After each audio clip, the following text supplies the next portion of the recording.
Hello, everyone, and welcome to Genealogy Live Interviews Series 5, Episode 2, also known as my Names in Light series. So last week we had Judy Russell, and tonight it only gets better. I have for you a very well-known genealogist known all around the world for her passion of genealogy and just being an ambassador for genealogists everywhere. It is Megan Smolenyak.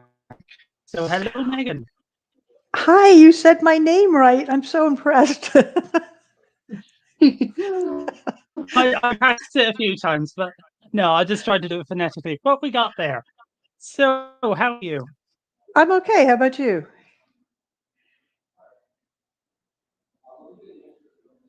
It was one of last week's one and saw that it decided to just go a bit stuttery for like the first couple of minutes. So I'm hoping that the quality is somewhat good. And to the people who are watching, if I do actually happen to freeze, please tell me because I can see if I can try and do something. But no, all good here. I mean, just trying to make sure I use my time efficiently when doing things, anything because I don't so much time to try and get back into education, all going well. So I had to try and make good use of the summer months. But There you yeah, I go. like doing these, and I think most people who either take part or tune in, enjoy these as well. So that's the bit I'm glad about. So I just keep doing them as long as there's people to interview. I'll do it. So I think we should probably start off with for people who don't necessarily know you, Megan. Could Mhm. you perhaps just give a quick introduction? Yeah, sure. So my name is Megan Smolenyak, or more completely, Megan Smolenyak, and I am practically a lifetime genealogist. I've been at it since the age of 10. I was lucky I got started early. But I've only been doing it professionally now for about 23 years. But I'm just one of those really lucky people that gets to do exactly what she loves doing every single day. And I get to dabble in a lot of playgrounds. Over the years, I've had a lot of fun with genealogy in all sorts of different ways. So I'm very fortunate. Well, that's always good. And I mean, the fact that you like you different playgrounds. I mean, in your work, kind of all around the, other famous celebrities, for example, being kind of and just kind of having the memories of that. I can't even imagine that's like of getting to meet the person you're actually researching. To be so much fun to do what you do. Yeah, I mean, I never expected that when I went into genealogy. The whole notion was just, could I make a living at it? I had a whole first career because when I finished school, the idea of making a living at genealogy was sort of a fantasy. There wasn't much of a market there for it yet. And so I spent about 15 years in another weird kind of world. I was a management consultant. And I got to the point where I was getting a little burned out on that. I was averaging 9 months a year out of the country, kind of living the rest of my life in these little gaps in between suitcases. And so I decided to look around for another possibility. And I wondered if just maybe I could make a go of genealogy. And so I decided to try it, and I just had really excellent timing. It was when things were just starting to pick up. And the early part of my career, especially, was crazy serendipitous. My very first gig, for example, was being the lead researcher for a series on PBS, which is like America's, well, what RTE is to Ireland or BBC is to the UK, that kind of thing. Yeah. And there was a series called Ancestors. And it was kind of a fluke that I even met the producers. I met them through something else. And you know how when anybody lets you talk about genealogy, how you just go on and on and about it? That's what I did. And I didn't even know at the time that they were working on a genealogy series. And about a month later, what happened is they reached out to me, and their lead researcher had to leave the project very abruptly, and they flashed back to my enthusiasm. And I knew a little bit about TV because I had a local access TV show. I had a little amateur TV show where I lived. And so they kind of rolled the dice on me. And that was, my very first gig right out the chute. And things just kept on getting better and better from there. And yeah, you mentioned about meeting celebrities. That's hit and miss. Sometimes I meet them, sometimes I don't. I think one of the most fun times was no doubt what I had in Ireland when I got to meet the Obamas there, because I had traced Barack Obama's roots to Ireland, to Monegal, and I got to meet him actually at that big shindig in Dublin, about 50,000 people. So it was a really fun time to be there. But yeah, sometimes I get to meet them, and most of them are just really lovely. But whether I do or not, it's not the most important thing, because honestly, I fall in love with their ancestors. No matter whose tree you research, there's always that ancestor or two that call out to you more loudly than the others. And they're the people I become obsessed with. The celebrity might be the starting point, but then I become enchanted with their forebears. Absolutely. And sorry about my phone going off there. I thought I'd turn that on silent. So, oh, just when I thought everything was going such a moment. But I mean, seeing your work all around the place, because, just kind of, I believe it was yesterday or the day before, kind of you were saying on Twitter that there was some article about, your work kind of showing up on TikTok again. Or was there something like that? Or am I getting confused? Yeah, yeah, it is really strange when you've been in the game for a while. You do something and you move on, and a decade later, you see your stuff kind of float to the surface again, and it's just very random. One of the most common examples is actually Michelle Obama's ancestors. I did her family tree, and there was a particular ancestor I really, was fascinated with. Her name was Melvinia Shields, partly because my mom's own name was Shields.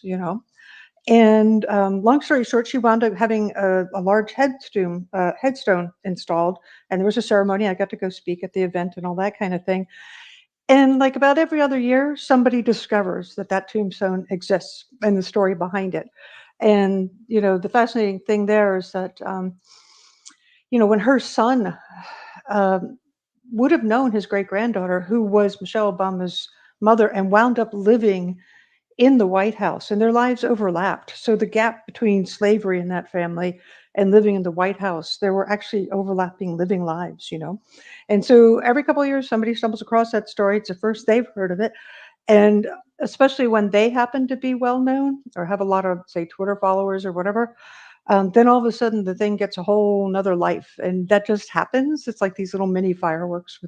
And when you've been at it as long as I have, I've worked on so many stories. So I just never know, in any given week, what little story is going to pop up again. That it's like, oh yeah, I remember that. It's like nostalgia for me, but it's new for others discovering it the first time. Yeah. And it just goes to show kind of how much your work has had an impact on genealogy all around the world. Not just kind of when researching, um, oh, I can't, I don't even know where to begin. It's just so much, even kind of, even pick a place to go in, and you'd probably have, some significant contribution uh, to that area. Like it's just the amount of work and just the sheer amount is just so vast. It's a Well, big accomplishment. thanks very much for that. That's very kind of you. But yeah, there, that is a thing. It's true. When you've been at it so long, just volume, volume. Yeah, you do enough cases. I mean, it's always interesting to me when a case does kind of get attention, because for every one that I work on that gets attention, there's probably 500 I worked on that you never hear about. It's just, Yeah. and of course, a lot of that has to do with celebrity, but not always. Sometimes it's just how good the story is behind it, and that's always fun to be a part of. But yeah, just sort of practice, practice, practice. You do things for a long time, and they tend to accumulate. Yeah, definitely. So, I'm sorry. I thought I had my questions out. Turns out I didn't. There. Okay. So, apologies if you have already answered this, but little thing decided to kick me out a minute ago. So how did you get into genealogy? What kind of started it all off for you?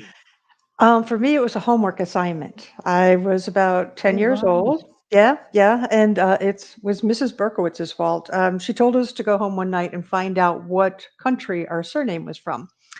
And I went home and asked my dad, and he actually misinformed me, but of course I didn't know it at the time. He told me we were from Russia, then Soviet Union. He said that the Smoleniaks were from Smolensk, which seemed to make sense. And then the next day we went back into school, and Mrs. Berkowitz said to put this big old world map up on the wall. And we all had to put our surnames on these little slips of paper in our country of origin.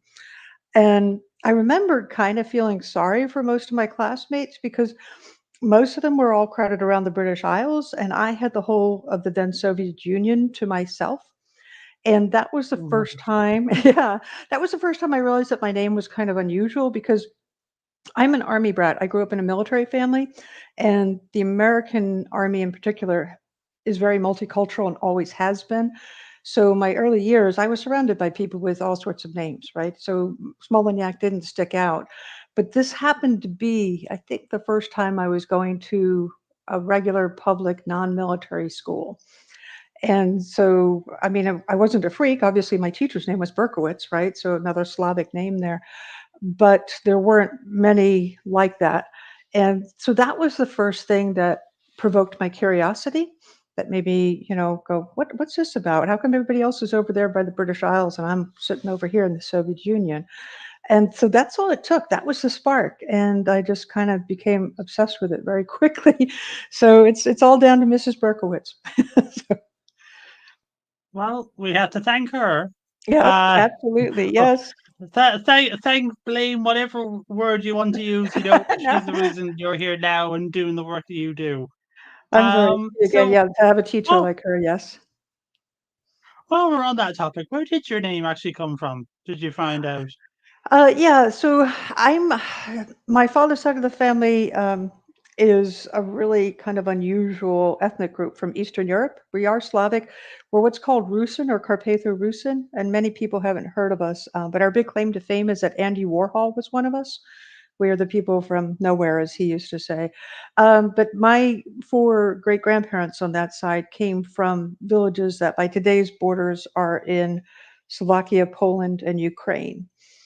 Sort of, Oh, if you just kind of follow the Carpathian Mountains there.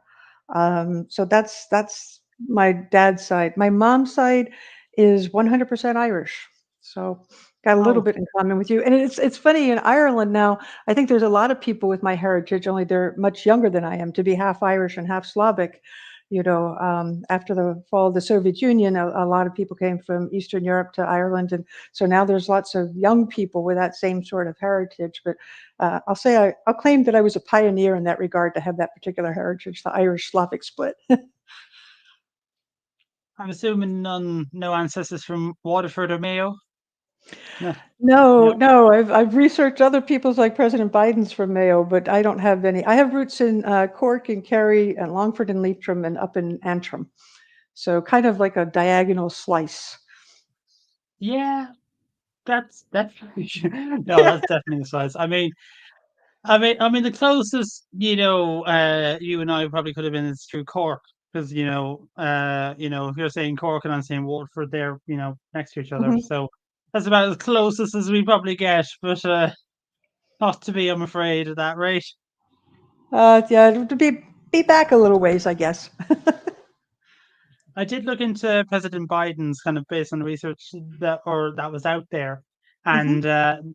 that was it Westport. I guarantee now I'm going to kick myself after this. Uh, I think it was Westport, wasn't it? That his sons came from. He has roots. I'm trying to think because I did this research a long time ago, back when he was vice president. But I want to say he has, let's see, he has Mayo roots, he has Louth and Galway. So he's also a little bit of a mix. But what you hear the most about is his Mayo roots, um, because he actually has become quite friendly with his cousins there. And he's done trips over there to help with like a hospice and things like that. He loves any excuse to stop in Ireland. In fact, I'm wondering on his current trip if maybe he'll stop on the way back because he's traveled the world for years, even before he was vice president. And one of his favorite things to do was to stop in Shannon because there's a chapel there in the airport, and he likes to, while the plane is refueling, go to mass. So maybe you'll get a quick visit. He looks for any excuse to go there. I think it was Westport. I'm probably wrong, It's not ringing a unless anyone bell. watching is cared. Oh, it's not Mayo. Sorry? Or no? Did you say it wasn't Mayo or what? I It think was it was Mayo. cut out. Mayo. I'm trying to think. I'm trying to think of the town. It was so long ago. What's the town? It's I'm okay. sorry. We, Yeah, yeah. I, from what I can remember, I don't think it's the same location as where mine come from. So probably not related. Uh, anyway, moving on before my internet decides to cut out on me. What projects or ventures are you currently pursuing? Like, apart from so like the research and your very avid tweeting that we see for those that follow you on Twitter, do you have any other projects that you're working on at the moment? Yeah, I mean, I'm always working on multiple projects, but probably the thing that's getting the most attention these days is my work with the U.S. Army, which I've been doing that almost since the beginning. What I do there is I research the families of soldiers who are still missing in action. These days, we're mostly doing World War II cases, but over the years, I've done Korean War, I've done Vietnam and Southeast Asia, and every once in a while, I get to do a World War One case too, as well. And so these are fellows who, not only didn't come home, but they're still unaccounted for. And we have an expression in America, "No man left behind," and it's the good thing is it's way more than an expression. We really do have teams that are dedicated to scouring the globe, trying to recover, the remains of our soldiers and sailors and Marines and so forth. But as part of that, we have to find their next of kin because, of course, most of them were very young men, and their next of kin were usually their parents, who are also long gone. So I have to track down their next of kin, and I have to find a particular collection of relatives to potentially provide DNA reference samples to identify the remains. In fact, that's how I got into genetic genealogy because they were very early in that field. I started with them in 1999, and the first commercial companies didn't come along till about a year later.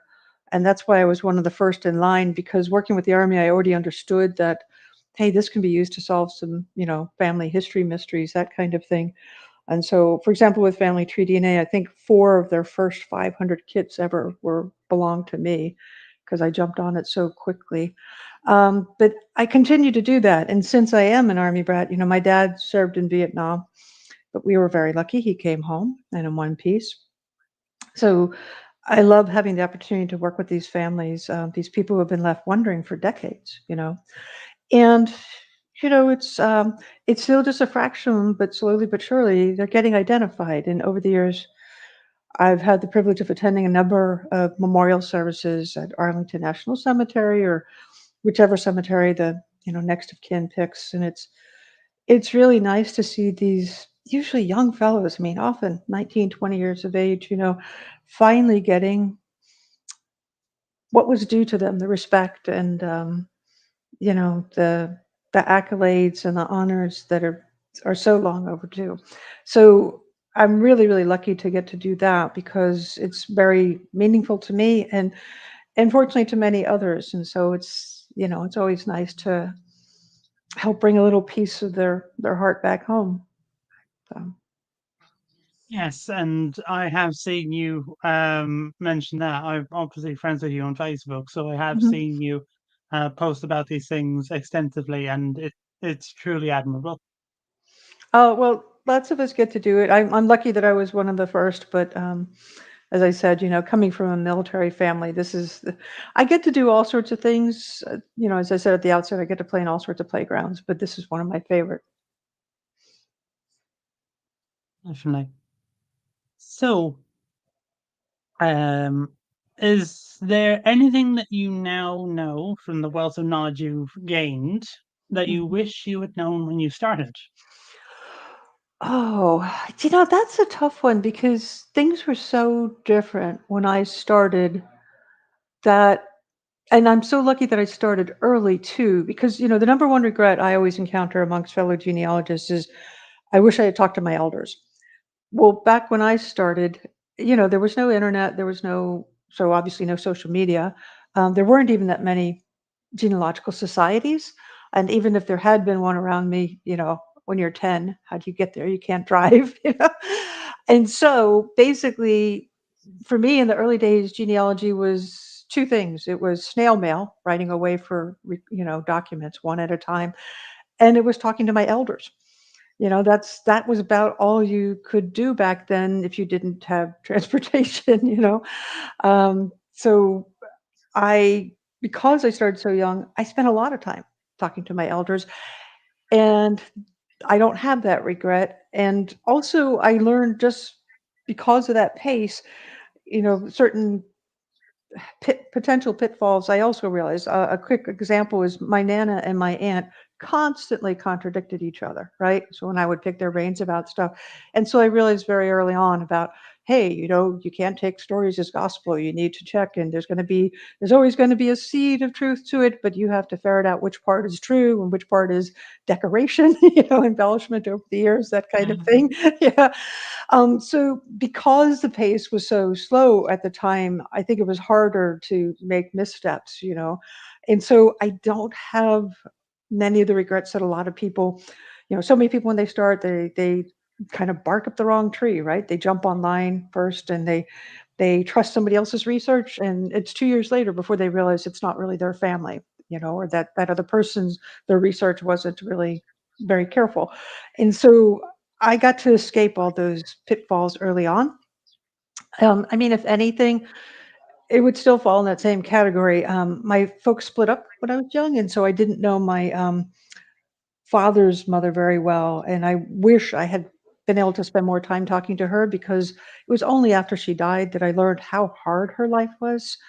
And she wasn't very grandmotherly, and I would have understood better if I had understood her life earlier, if I'd had more time to speak with her and understand what she had endured and so forth. So I guess I have, that twinge.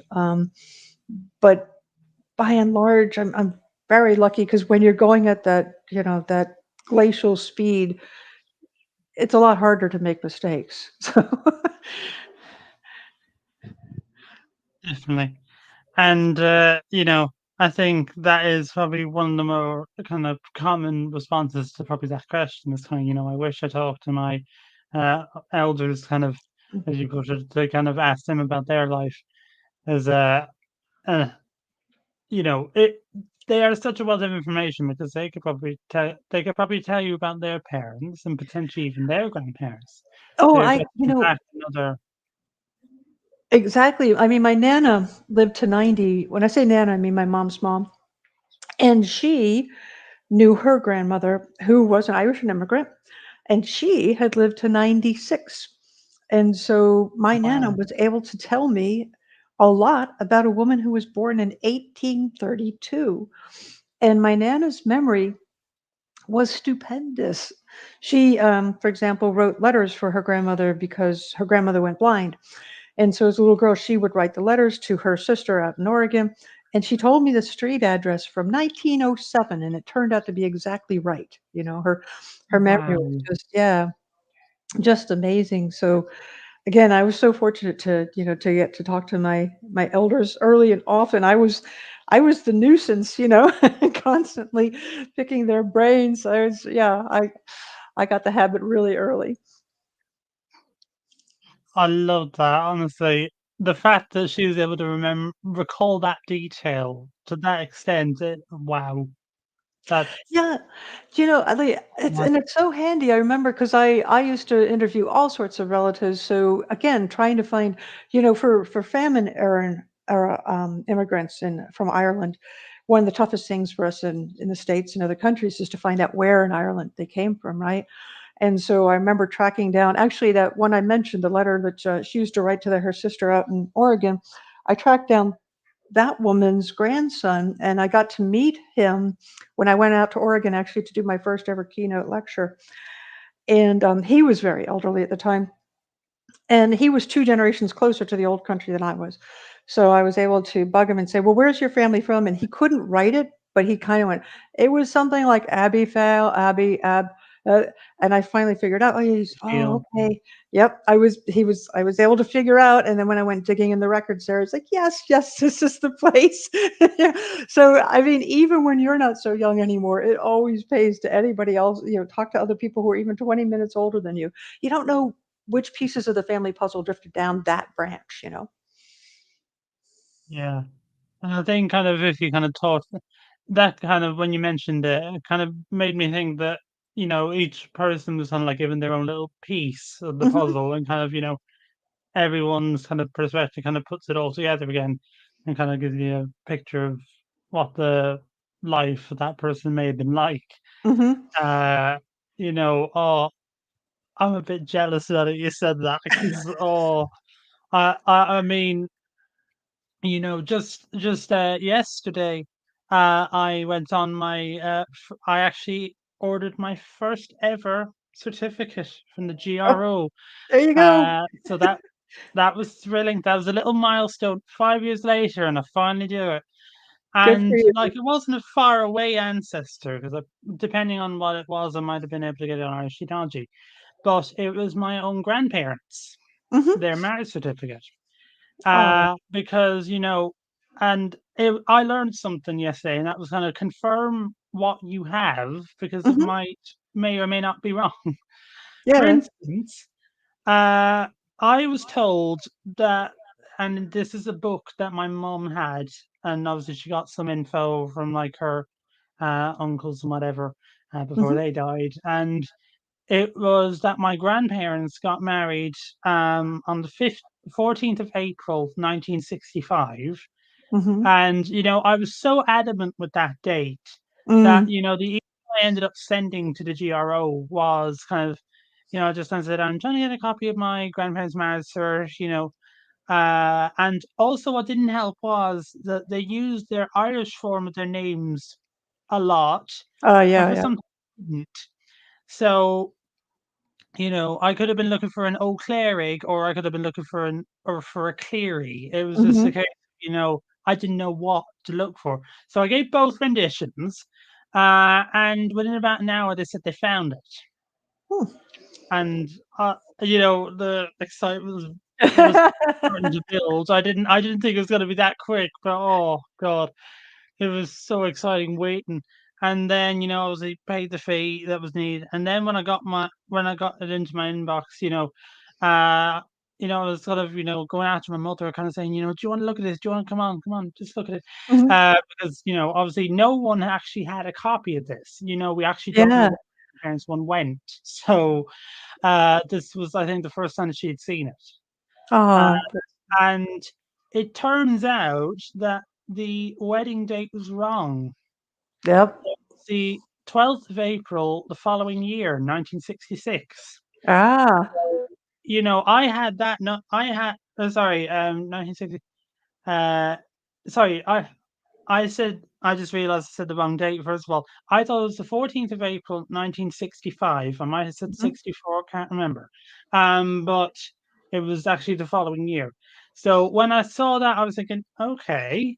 So examined it a little more. Both parents' names were Patrick and Catherine. I mean, for my family, that's typical on that Mhm. side. It was Paul. So, like, you had Padraig and you had Pax, and you had Kathleen and Catherine. So, Mhm. like, they sounded different, but when you actually looked at them together, it was like, yeah, they're the same.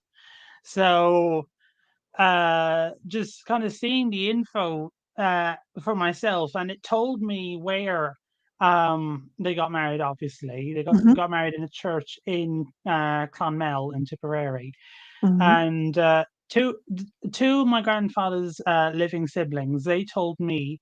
One of them told me they got married in a church. The other one, I think, told me that they had a civil Mhm. marriage or civil ceremony or something, Mhm. like it wasn't a church related thing.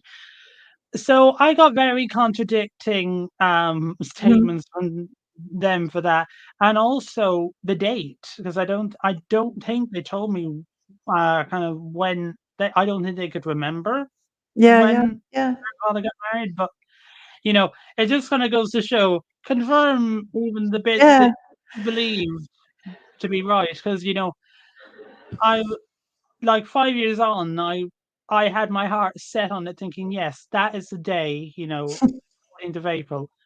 No, it Yeah. wasn't at all.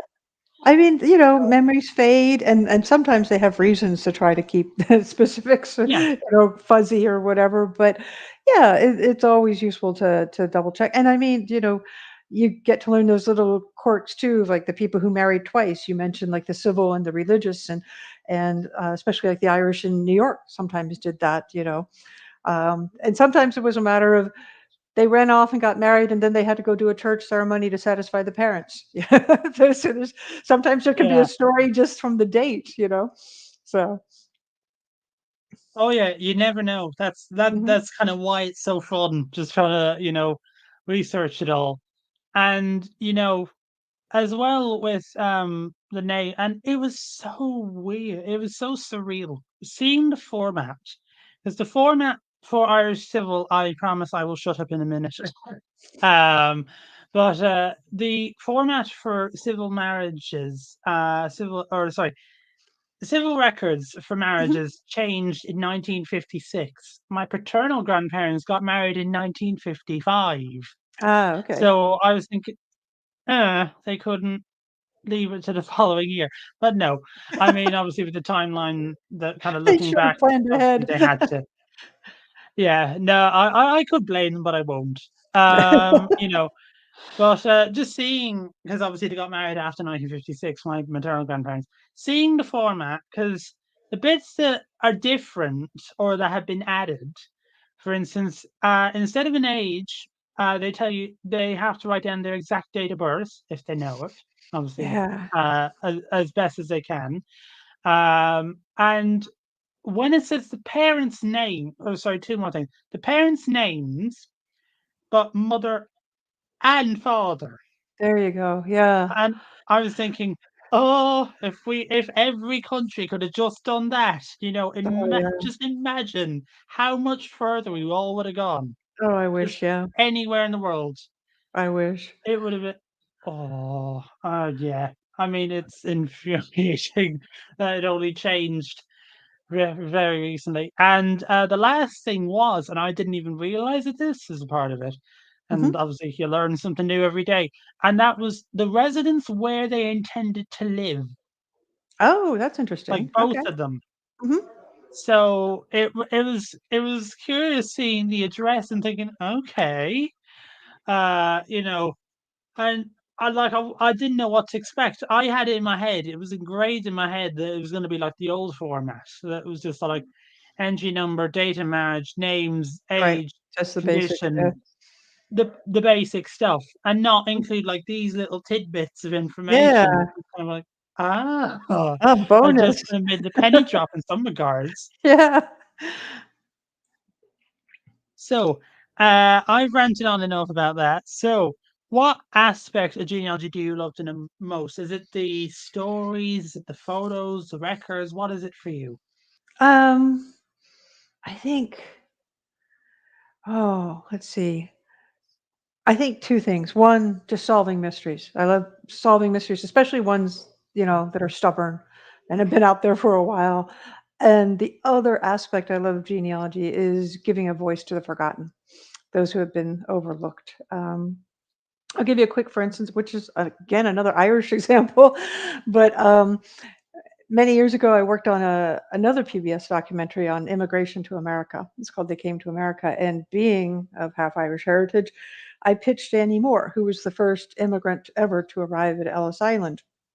And the producer said, sure. And I said, I'll track down her kids or grandkids or whatever, and we can have them on. And but of course, it was a historical documentary, and the trick with that is you have to have images because you can't be all talking heads, right?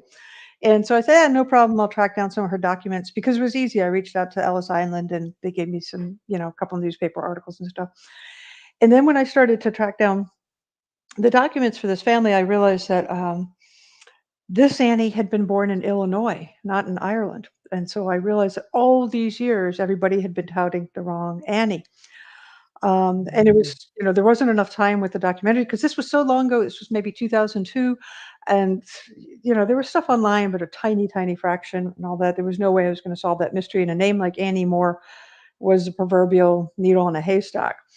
So it took 4 years to track down the real Annie Moore. Um, it was it was quite a heavy lift, but it took all that time, and it wasn't even until I want to say 2016 that I finally found her Irish cousins. It took me forever to do that, even longer. But she, her story had basically been usurped by somebody else. And people liked the old story because the one whose story they told, it was a classic go west young woman story with, tragedy because she died young and left orphans and all that kind of stuff. But the real Annie had spent her whole life in the Lower East Side in Manhattan, in New York City.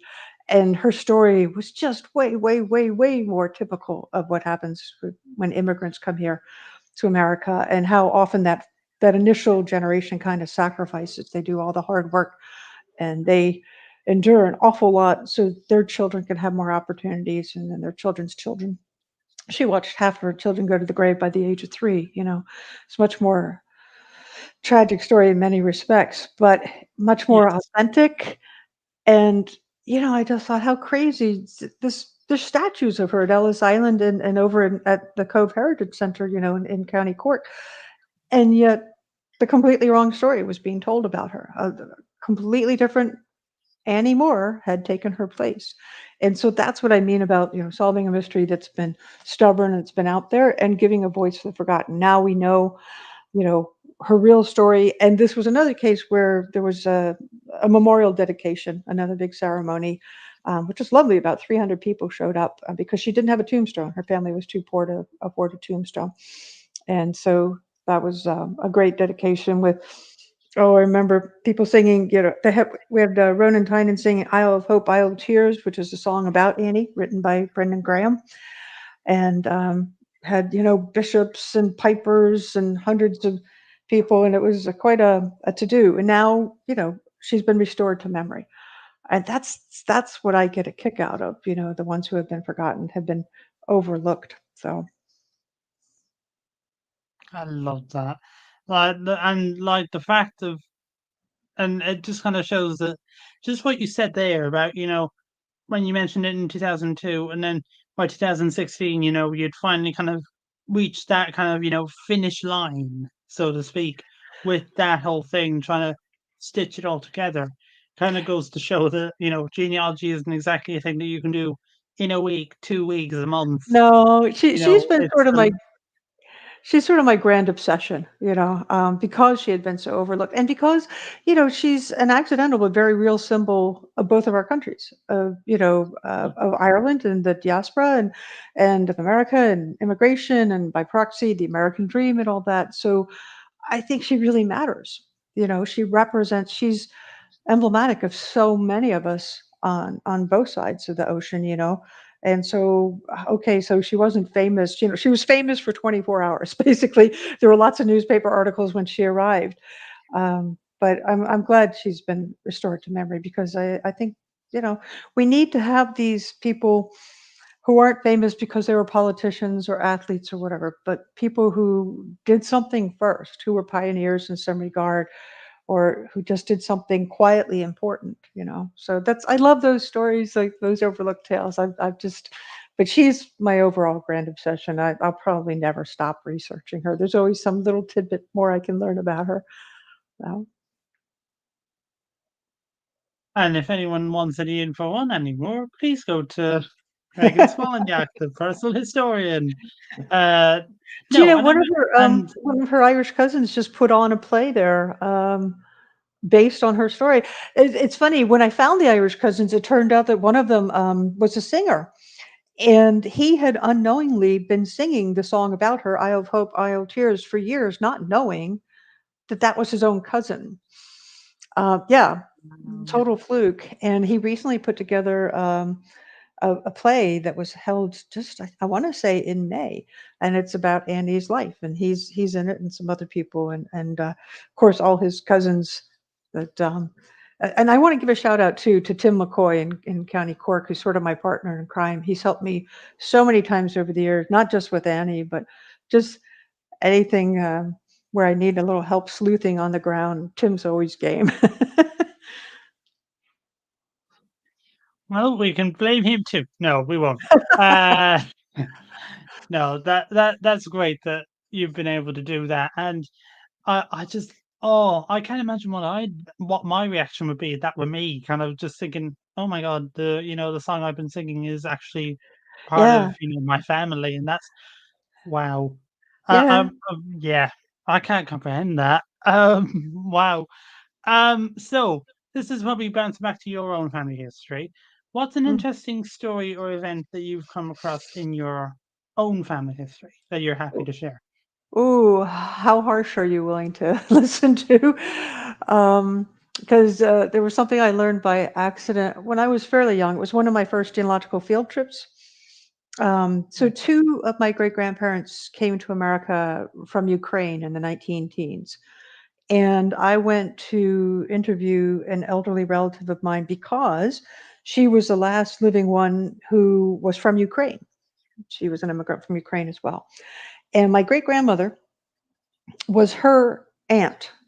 Um, but her own mother hadn't come to America. So my great grandmother was like her substitute mom. And so they were very, very close, right?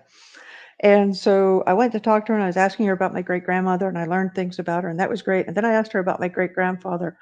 And this sweet little adorable woman got really angry and just hated my great grandfather. And that is how I learned that my great grandfather murdered my great grandmother. She told me the whole story spilled out. And I had my great grandmother's death certificate and it had some strange causes of death and her story made it all make sense.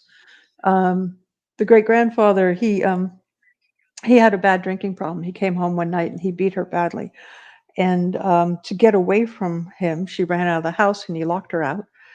And it was February and it was snowing. And this was up in upstate Pennsylvania, so it was very, very cold. She wound up spending the night in their chicken coop, and she was still alive the next morning. They found her and they got her to the hospital, but she died from a combination of the beating and pneumonia. And what struck me, she her death certificate had this. It had pneumonia on it, but it had something else that I hadn't been able to find out about because this was pre-internet. You couldn't just Google it. And it turned out that it was an antiquated medical term, something like bacilli welshi. Anyway, the gist of it is that it's trauma to the body, severe trauma by today's standards, the equivalent of a bad car crash. And its distinguishing characteristic is that the body is injured in such a way that it turns the skin a copper color. And when I was interviewing this elderly relative, she said, I hadn't told her any of this. I hadn't figured this out. This story just spilled out accidentally. And she mentioned how at the funeral, everybody was staring at her because her skin was this weird copper color. And so that's when I, pieced it together later and realized that what she was telling me was the truth, of what had happened. And yeah, she just tested my great grandfather with obvious reason. And that's what I meant earlier when I said that I didn't realize how hard my grandmother had it because she was the oldest child. She was born when her parents had only been in America for about 3 years. And, the father, he wound up going to jail not for murdering his wife, but for pulling the six kids out of school because nobody cared about that kind of thing back then. So I didn't realize, what she had endured. And that's what I meant. If I had understood that before she died, I probably learned this about 10 years after she died. I would have tried harder to bridge the gap that seemed to be there between the two of us because I had no idea what she had survived. And that's what she had gone through. Wow, Yeah. that's heavy.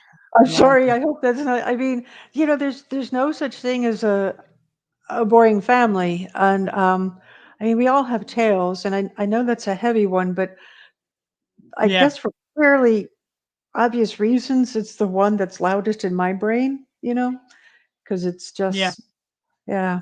So Wow, and you know, wow. Huh.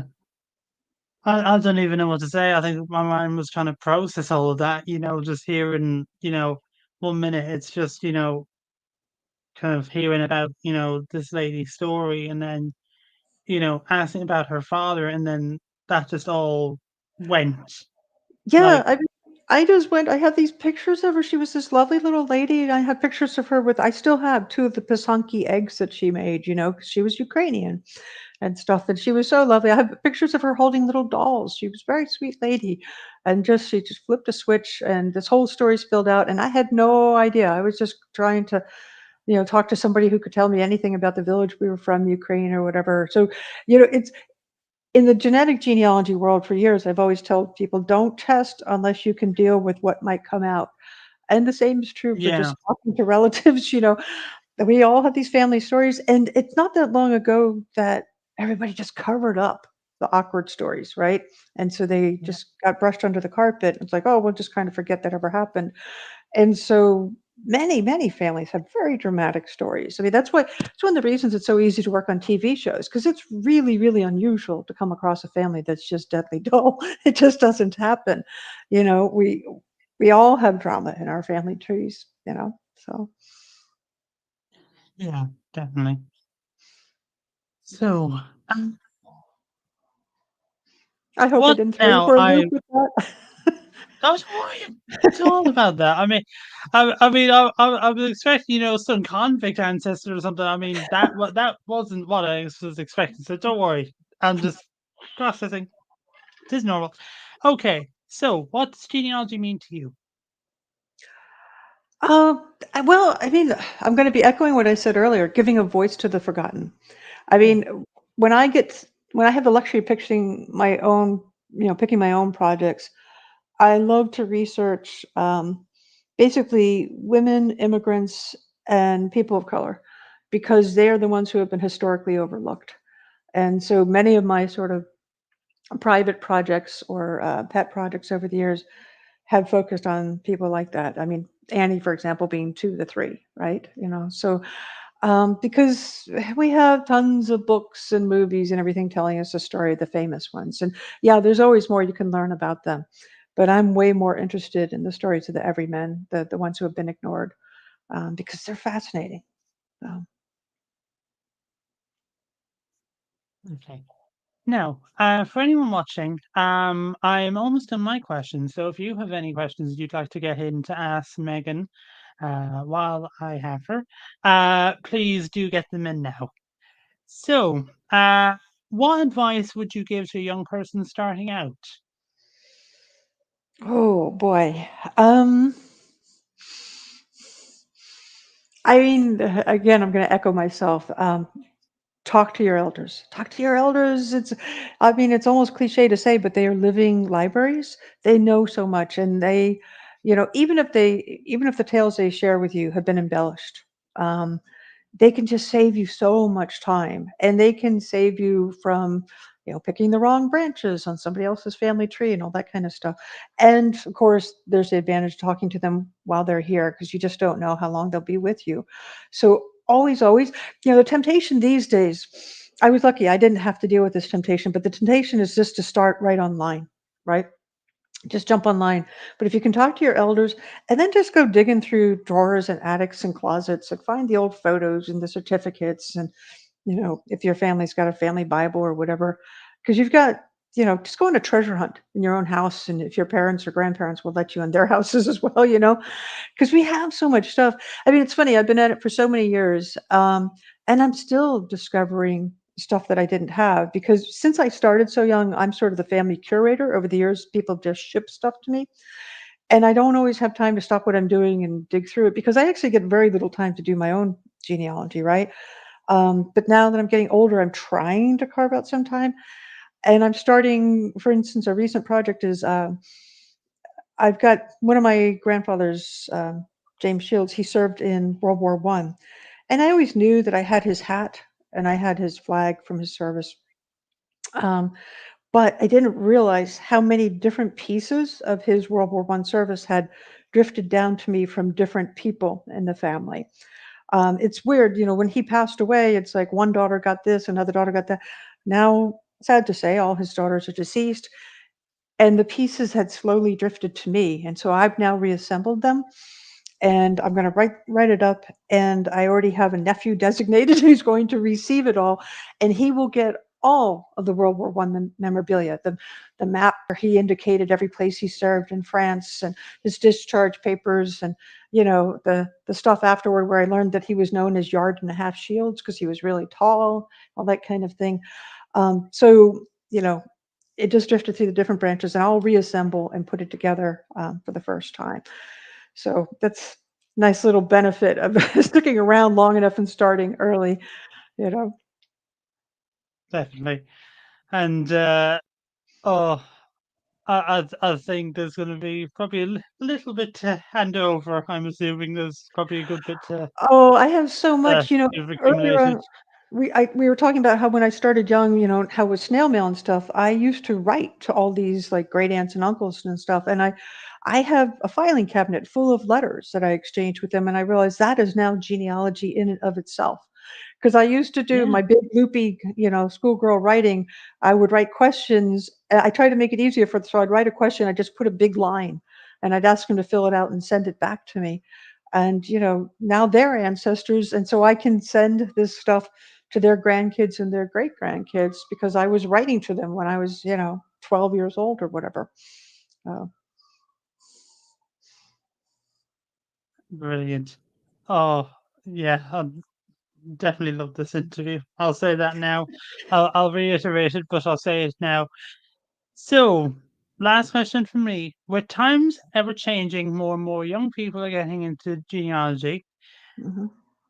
In your own opinion, do you think that there is enough outlets for young people to connect with people their own age and talk about genealogy? I think young people today in genealogy have the exact opposite problem that young people had in genealogy when I was a youngster, in that, as I've been describing to you, it was a very solitary pursuit back then. I mean, I don't think I met any other genealogists my age until I was maybe in my 30s, something like that. There was no way to do it because you're doing everything by snail mail. I mean, when I was finally old enough, I could go to the National Archives and the Library of Congress, but I was so focused on getting records, I wasn't spending time socializing at those places, because I had limited time and I was going to max it out. So I wish we had had the options today. Today, if anything, it's almost like there were too many options because the luxury of being early, like when social media first came on, the genealogical community was a little bit slow to get involved, and when they did, we were very concentrated, and so it was easy when you put out a message or an article or something, it went to everybody in the genealogy world because we were all just in 5 or 6 places. Now we're in thousands of places, and the upside of that, of course, is if you need a record from a particular county in Iowa or something, you're going to be able to find a Facebook group that specializes in that, and somebody's going to be able to help you.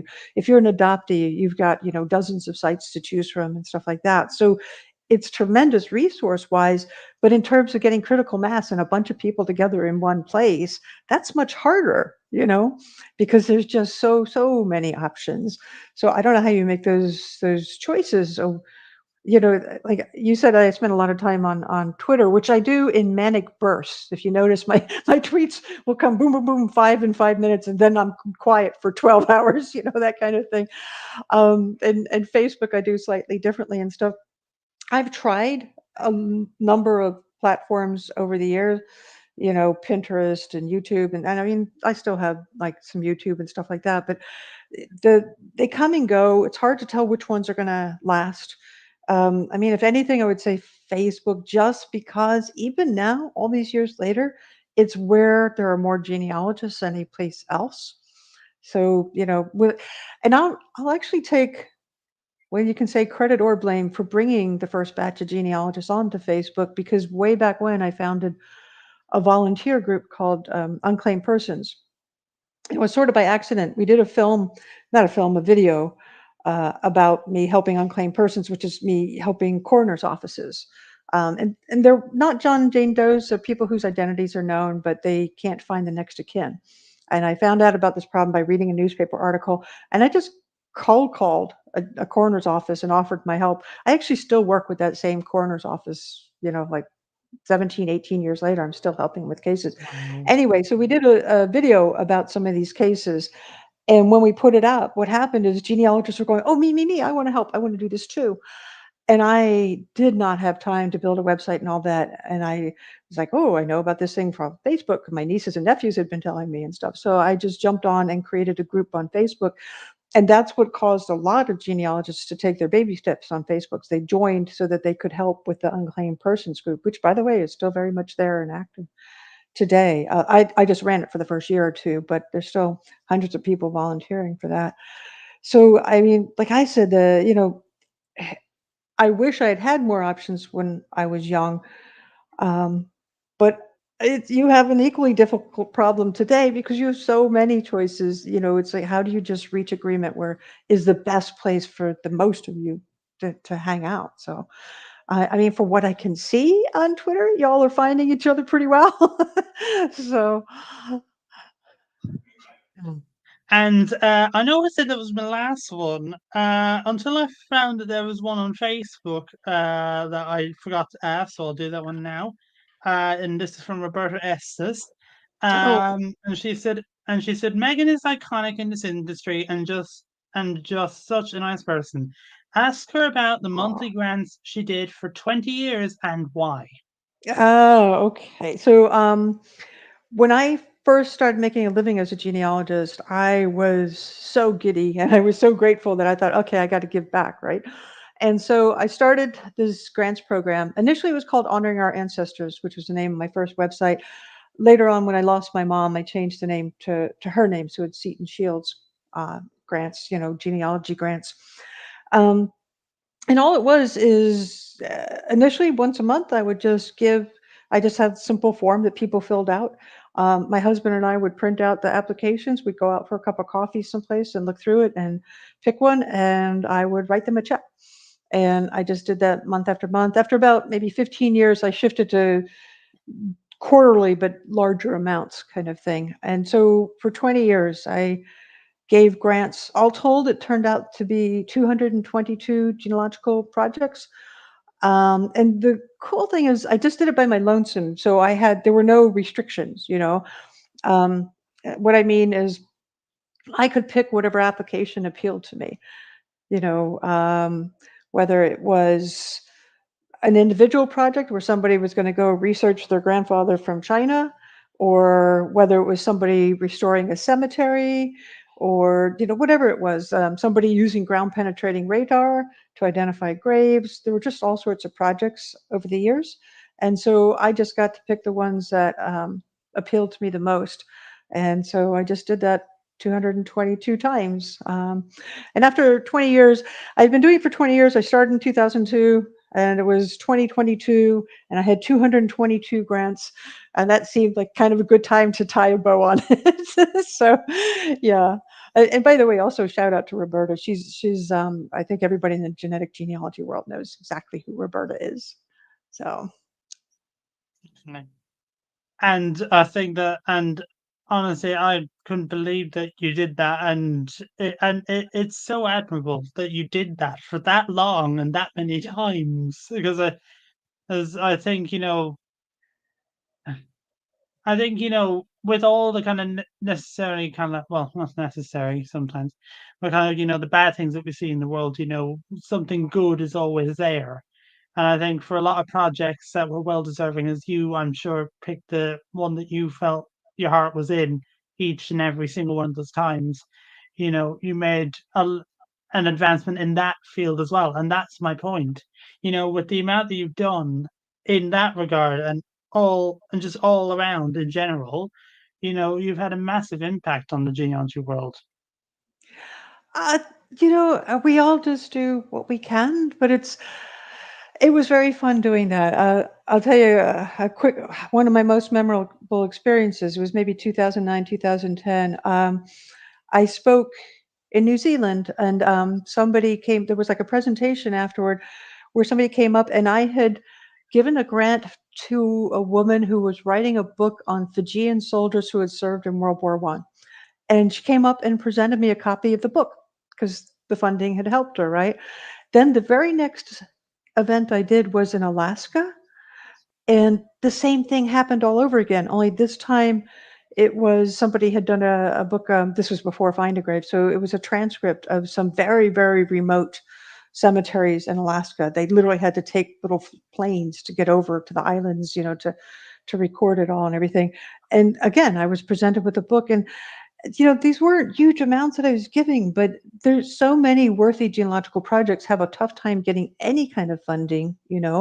And so a little in our world goes a long way. And so, I mean, I'd love to see a lot of copycats along those lines. Everybody can do it because, when I started out, especially, it was actually tricky to do because I wasn't making much money. So, there were months where it's like, well, if I do a grant this month, I won't be able to pay the electric bill. So I was forgiving to myself in the early months. I would say, okay, so just skip this month and next month you'll give two, when you have more income, that kind of thing. And that's what I did. I always gave it averaged out to one a month, but I gave myself a little bit of breathing room when it was tight and stuff. But, these weren't, they don't have to be huge amounts. We can all do this. It doesn't take a whole lot. And of course, now you can crowdsource all sorts of things as well. But there's lots of ways to make a difference in the genealogical world. And almost every aspect of the genealogical world is beneficial for all of us. I mean, thank you for your kind words about me, but we all do this stuff every single day. Every one of us deserves a pat on the back. And I just noticed my camera started to go with my camera. I might be a good time to wrap up because it has gone Okay. smoothly and I'd like it to stay that way. So thank Okay. you so much, Megan, for coming on and putting up with me for the last 61 minutes to talk about Oh, well, genealogy. twist my arm, So, Dan. You'll make me come on and talk about genealogy? Oh, no. Thank you very much for having me. and thanks to the people who tuned in and watched. And for the next interviewee, this will be on July 23rd, I believe. Let me just check my calendar, make sure I have the right date. That would also help. If my calendar would decide to work. No, just quick. Oh, wait, no, there we go. Okay, come on. Get on my way. Let me see it. I'll eventually get there. Right, come on. Yes, 23rd of July. I should have known that before I went on, but anyway. So the 23rd of July is my next interviewee. So you'll have to put up without these for 10 days. I know, 10 days is a long time, especially in genealogy. But hey, stay closer to the 1926 census. So that's the way I'm looking at it in Ireland. So without further ado, I shall end. So thanks so much, everyone, for coming along, and I'll see you next time.